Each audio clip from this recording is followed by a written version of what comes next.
जैसे कि सब आज ऑनलाइन क्लासेस के अंतर्गत अपन क्लास 12th में अनिवार्य हिंदी में पोइट्री की, कविता की, काव्य पाठ की अंतिम जो रचना है सुभद्रा कुमारी जी चौहान की मेरा नया बचपन, उसका वाचन करेंगे, उसको अपना पढ़ेंगे। कविता पढ़ने से पूर्व जैसा कि ज्ञात है कि अपन एक कवियत्री का संक्षिप्त परिचय प्राप्त कर लेते हैं। तो कौन थी सुभद्रा कुमारी जी चौहान? सुभद्रा कुमारी जी चौहान 1904 में प्रयागराज अर्थात इलाहाबाद में आपका जन्म हुआ था और आपने कविता के साथ साथ कहानियां भी काफ़ी लिखी, गद्य में भी काफ़ी आपने नाम कमाया था। इनकी एक बड़ी प्रसिद्ध रचना हुई थी जो उस समय आज़ादी का गीत के रूप में जन जन की वाणी बन गई थी। आप सभी जानते हैं, झांसी की रानी। 1948 में एक कार एक्सीडेंट में आपका देवासन हो चुका था और इन्हें अपनी कहानियों के ऊपर, कविता पे नहीं, कहानियों के ऊपर 2 बार शेक्सपियर पुरस्कार भी प्राप्त हुआ था। आज जो हम इनकी रचना पढ़ने जा रहे हैं जिसका शीर्षक है मेरा नया बचपन। कवित्री अपनी दूधमुई बालिका को देख करके उसको अपने बचपन की याद आ गई कि किस प्रकार का मेरा बचपन था।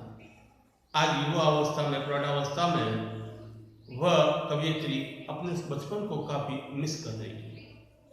वो चाहती है कि पुनः एक बार उसी बचपन में हम लौट सकें। कैसा उसका बचपन था और किस प्रकार से वो अपनी नन्ही बालिका के माध्यम से एक नए बचपन को प्राप्त करती है, ये सारा वृत्तांत इस कविता में अपने को पढ़ने को मिलेगा। तो देखिए कवियत्री क्या कहती है। प्रथम छंद में कहती है कि बार बार आती है मुझको मधुर याद बचपन तेरी, बार बार आती है हे बचपन तेरी मधुर स्मृतियाँ, मीठी स्मृतियाँ रह रह करके मुझे बार बार याद आती। बार बार शब्द में कौन सा अलंकार होगा? पुनरुक्ति प्रकाश अलंकार। एक ही शब्द जब 2 या 2 से अधिक बार आए किंतु उसके अर्थ में किसी प्रकार का कोई भेद नहीं हो, कोई अंतर नहीं हो, तो वहाँ पुनरुक्ति प्रकाश अलंकार होगा।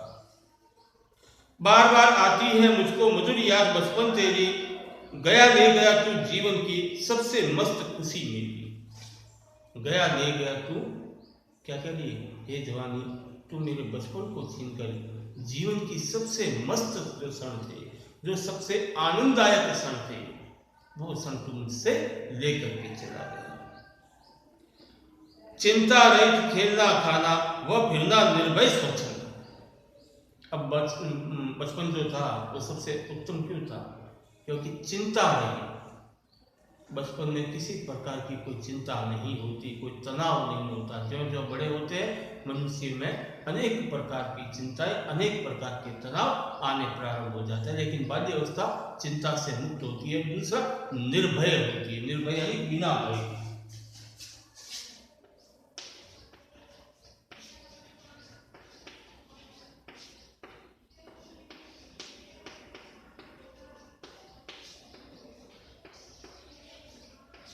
स्वच्छंद यानी स्वतंत्र, किसी प्रकार का कोई अंकुश नहीं होता। बड़े होने पर 50 तरह के हमारे ऊपर अंकुश होते हैं, अभी पढ़ने जाना है, अभी ऑफिस जाना है, अभी काम पे जाना है, लेकिन बाल्य अवस्था में किसी प्रकार का कोई अंकुश नहीं होता। चिंता रहित खेलना खाना वह फिरना निर्भय स्वच्छंद, कैसा भूला जा सकता है बचपन का अतुलित आनंद। कैसे भूला जा सकता है बचपन का अतुलित आनंद? अतुलित कहते हैं जिसकी तुलना न की जा सके।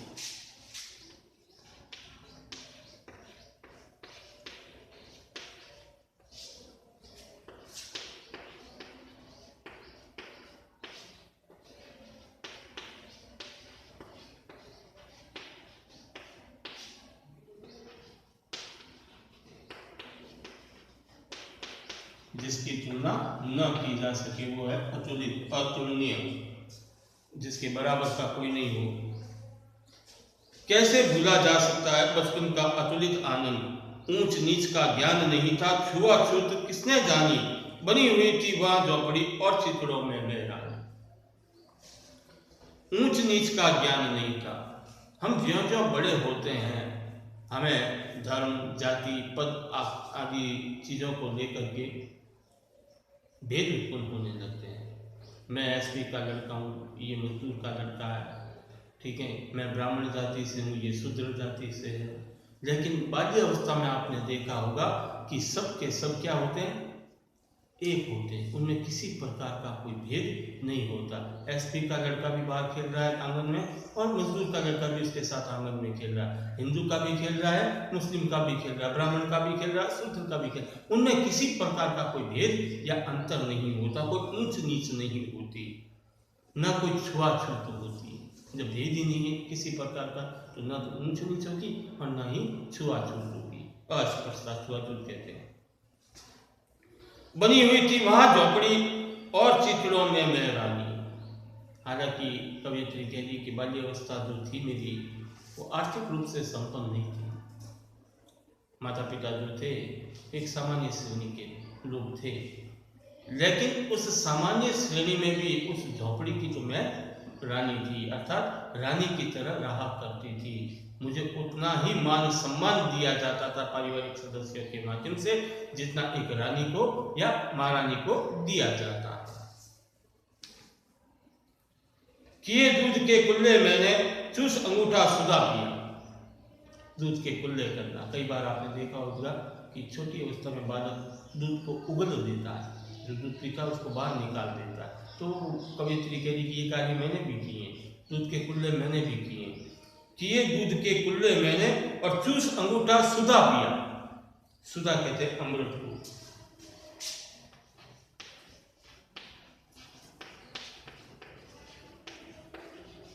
आपने देखा होगा कि कई छोटे बच्चों को अंगूठा चूसने की आदत होती है। कवियत्री कह रही कि आदत मुझ में भी थी, और अंगूठा चूसते समय मुझे असीम आनंद की प्राप्ति होती थी। ऐसा प्रतीत होता था जैसे अमृत पान किया जाए। हालांकि अंगूठे से कुछ भी प्राप्त नहीं होता था, लेकिन उसको चूसने में कवियत्री कह रही कि मुझे असीम आनंद की अनुभूति होती थी। ऐसा लगता था जैसे कोई अमृत पान किया जा रहा हो। किलकारी किल्लोल मचाकर सूना घर आबाद किया। किलकारी किल्लोल,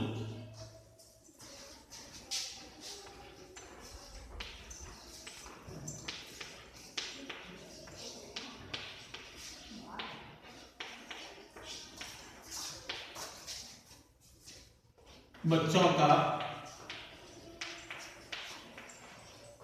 हो हल्ला।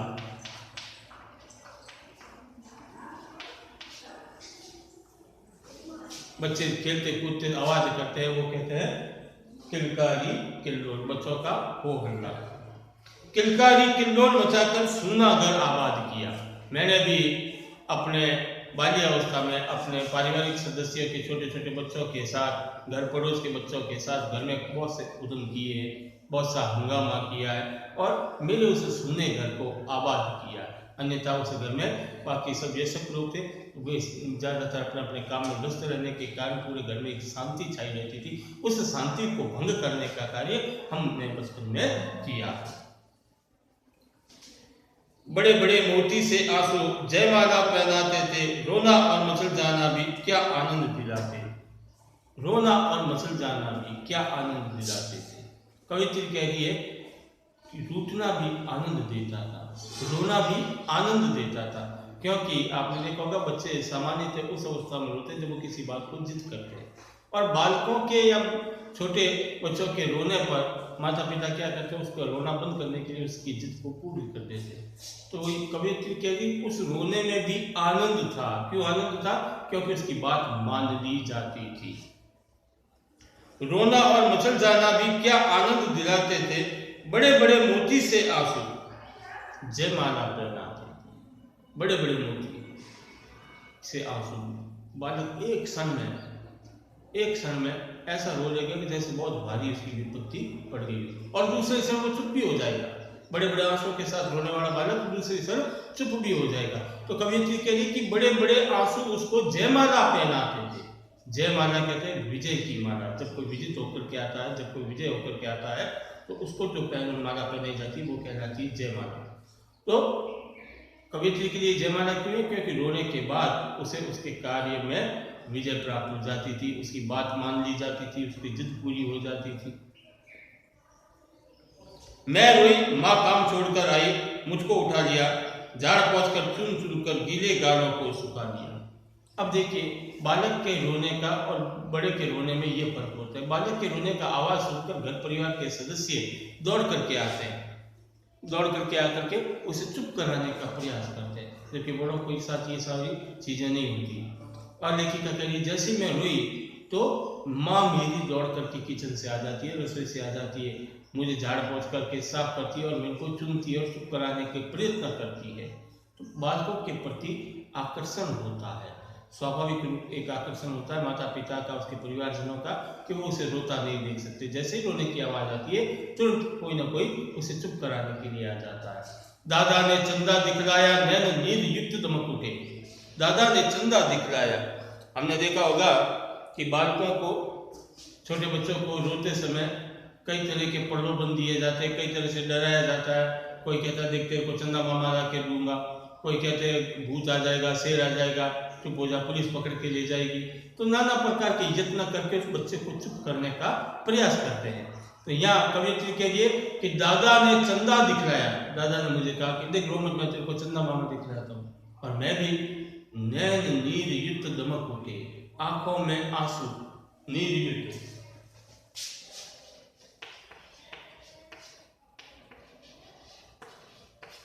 आंसुओं के साथ,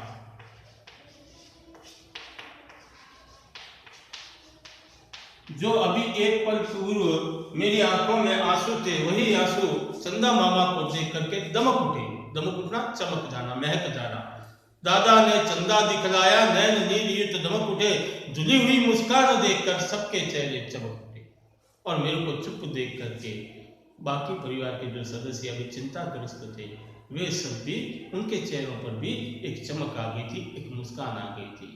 मैंने बताया बालक को रोता हुआ कोई घर का सदस्य नहीं देख सकता, बालक रोता है तो उनका मन भी रोता है, उन्हें भी पीड़ा होती है। तो धुली हुई मुस्कान देखकर, वो आंसुओं के से धुल करके जो मुस्कान उभरी थी चंदा मामा को देख करके, मेरी अवस्था को देखकर सबके चेहरे चमक उठे, सभी पारिवारिक सदस्य चमकने लगे। चमकने का तात्पर्य प्रसन्न हो गए। वह सुख का साम्राज्य छोड़कर मैं मतवाली बड़ी हुई। वो सुख का साम्राज्य, वो आनंद का राज, बाल्य अवस्था को छोड़कर के मैं अब सयानी हो गई थी, बड़ी हो गई थी। लुटी हुई कुछ ठगी हुई सी दौड़ द्वार पर खड़ी हुई। अब यहाँ कवियत्री अपने आप को कहती है कि लुटी हुई कुछ ठगी हुई सी। युवा होना तो चाहती थी बालिका, बड़े होने तो चाहती थी, लेकिन उस बड़े होने के बदले में उसे इतना बड़ा नुकसान होगा ये उसे आभास नहीं था। जवानी के बदले में उससे उसका बचपन छीन लिया गया। इसलिए वो कह रही है कि लुटी हुई कुछ ठगी हुई सी, मुझे ठग लिया गया, मुझे ठग लिया गया, ऐसा लगता मुझे किसी ने लूट लिया। क्यों लूट लिया? बचपन छीन करके युवा अवस्था दी है। तो जो अच्छी चीज थी मेरी, उसको मुझसे छीन लिया। लुटी हुई कुछ ठगी हुई सी दौड़ द्वार पर खड़ी हुई। द्वार पर, दरवाजे पर जाकर के खड़े होने का तात्पर्य भाव यह है, कवियत्री कहती कि अब मैं किशोर अवस्था में थी, बड़ी अवस्था में थी, अब मैं बाहर द्वार के, घर के बाहर की दुनिया को देखना चाहती थी। संसार कैसा है, कैसे इसके लोग हैं, कैसा इसका व्यवहार है, इन सबको जानना चाहती थी। बाल्य अवस्था में इन सब चीज़ों की चिंता नहीं थी, लेकिन जैसे सयानी हुई, दौड़ द्वार पर खड़ी हुई, अब मैं बाहर की दुनिया देखना चाहती थी। अब परिवर्तन हो चुका था मुझ में, अब बाल्य अवस्था वाली बातें नहीं थी। अब क्या परिवर्तन हुआ कि लाज भरी आंखें थी मेरी, मन में उमंग रंगीली थी। अब मेरी आंखों में लज्जा थी, शर्म थी, हया थी, मन में उमंग रंगीली थी, और मन में नाना प्रकार की भावनाएं, नाना प्रकार की इच्छाएं जागृत होने लगी थी। तान रसीली थी कानों में मधुर संगीत था। मैं चंचल छैल छबीली थी, छैल छबीली सजी धजी। अब मैं सज धज कर रहने लगी थी, अब मैं अपने ऊपर ध्यान देने लगी थी, जबकि बाल्य अवस्था में ऐसा कुछ भी नहीं था। तो आज के लिए इतने, शेष वाचन इस कविता का वो कल की क्लास में करेंगे।